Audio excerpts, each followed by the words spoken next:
Hello, আমি আম্মি বলছি।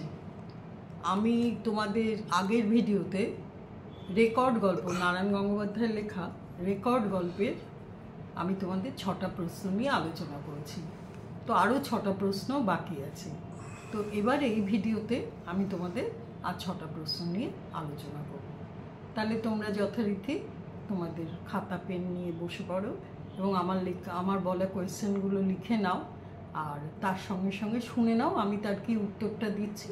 তারপর তোমরা তোমাদের মতো করে উত্তরটা লিখবে।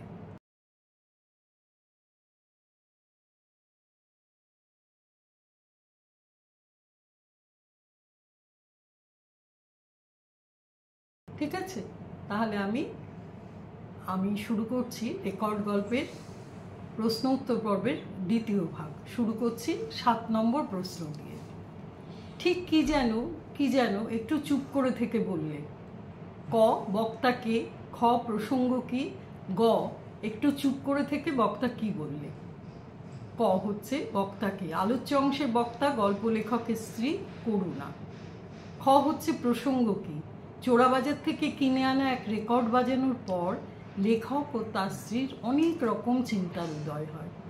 অপরিচিত ভাষার গান ও বাজনাকে নিয়ে তাদের মধ্যে একটা অদ্ভুত অস্থিরতা দেখা যায়। অনেক কিছুর সঙ্গেই তারা মিল খোঁজার চেষ্টা করেন।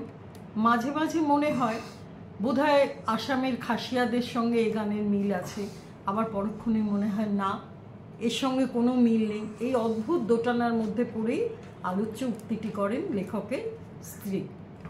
গ হচ্ছে একটু চুপ করে থেকে বক্তা কি বলল। লেখকের স্ত্রীর মনে অনেক সুর ভেসে ওঠে, যার সঙ্গে এই রেকর্ডের গানের ভাষা মিল খুঁজে পান।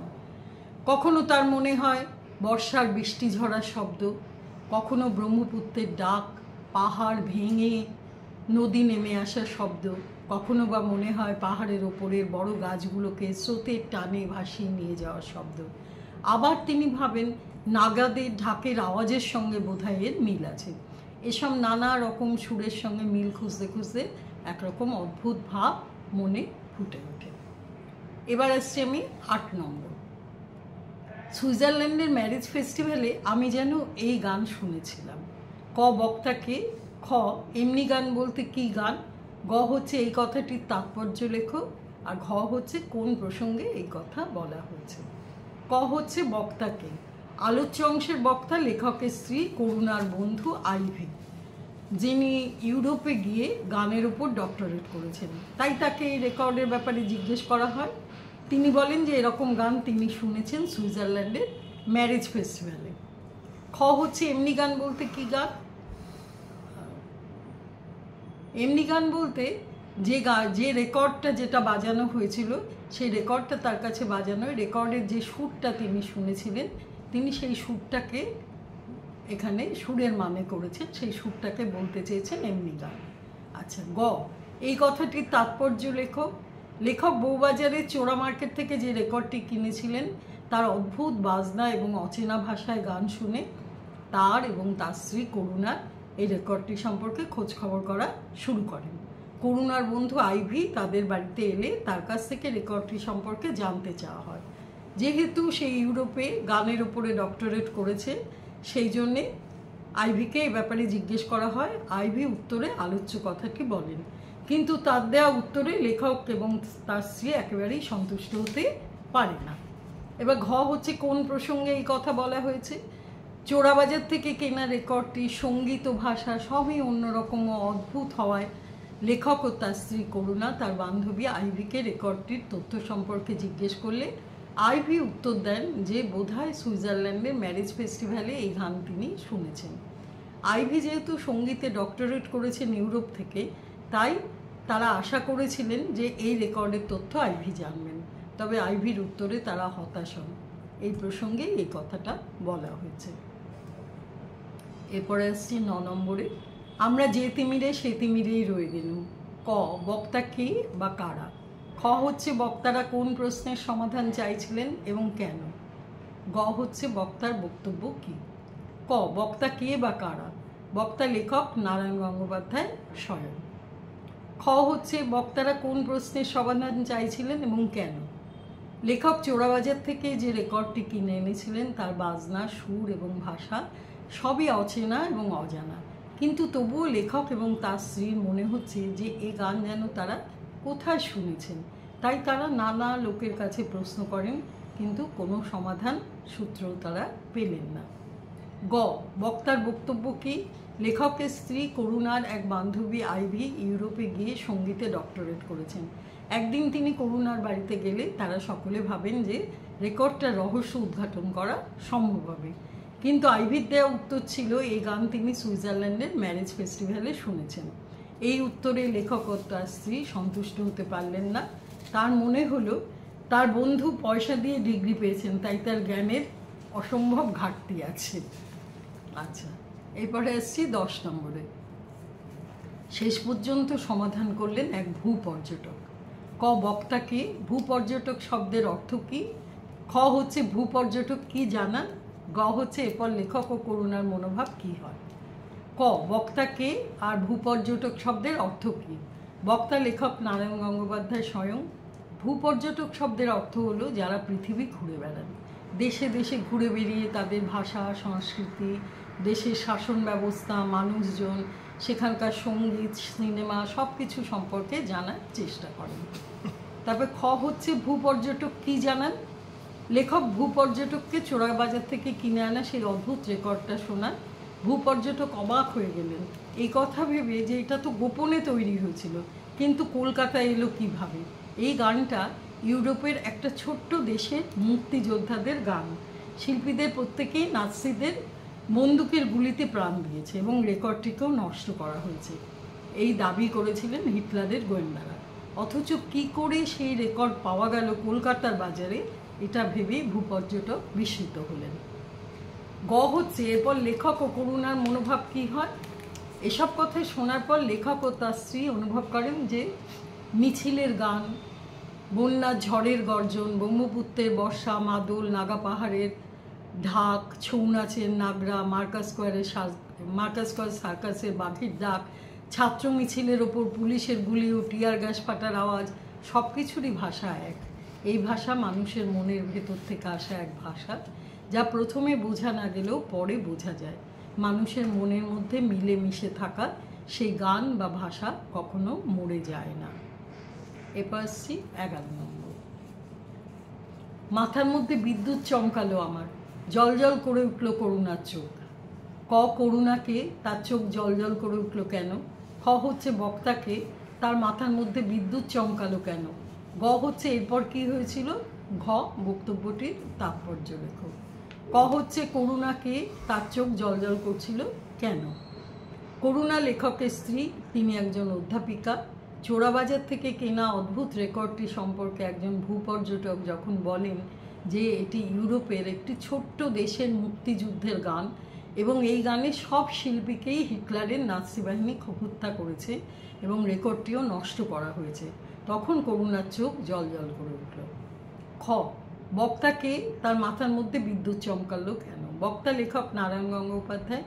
তিনি চোরাবাজার থেকে যে রেকর্ডটি কিনেছিলেন তার বাজনা বা গান সম্পর্কে কিছুই হদিশ করতে পারছিলেন না।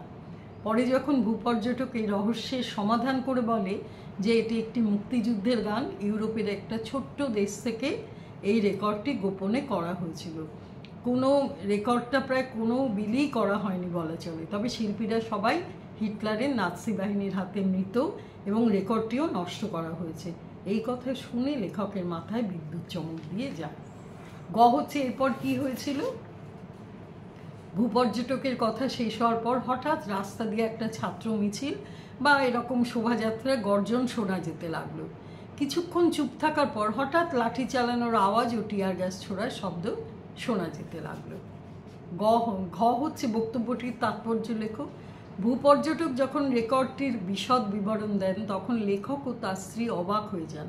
রেকর্ডের শিল্পীদের নির্মমভাবে হত্যা করা হয়েছিল এই কথা শুনে তাদের শিল্পীদের প্রতি প্রচণ্ড শ্রদ্ধা জাগে মনে এবং নাৎসি বাহিনীর প্রতি ঘৃণা জন্ম নেয়। লেখক ও তার স্ত্রী করুণা ওই শিল্পীদের প্রতি তারা শ্রদ্ধাশীল হয়েছিলেন। তারপরে আসছি একদম শেষ কোয়েশ্চেন 12 নম্বর। এই রেকর্ডটি কেউ ভেঙে নিশ্চিহ্ন করতে পারেনি, কেউ পারবেও না। ক বক্তা কে, খ প্রসঙ্গ কি, গ হচ্ছে বক্তার বক্তব্য কি। ক হচ্ছে বক্তা কে, বক্তা লেখকের স্ত্রী অধ্যাপিকা করুণা। খ হচ্ছে প্রসঙ্গ কি, চোরাবাজার থেকে কেনা এক অদ্ভুত রেকর্ড সম্পর্কে অনেক অনুসন্ধান করার পর এক ভূপর্যটকের সঙ্গে দেখা হয় এবং তিনি রেকর্ডটি সম্পর্কে যা তথ্য দেন তা হলো সঙ্গীতটা একটা মুক্তিযুদ্ধের গান, আর সেটা ইউরোপের এক ছোট্ট দেশের গান, কিন্তু গানের শিল্পীদের হিটলারের নাৎসি বাহিনী হত্যা করে আর রেকর্ডটিকেও নষ্ট করে দেয়।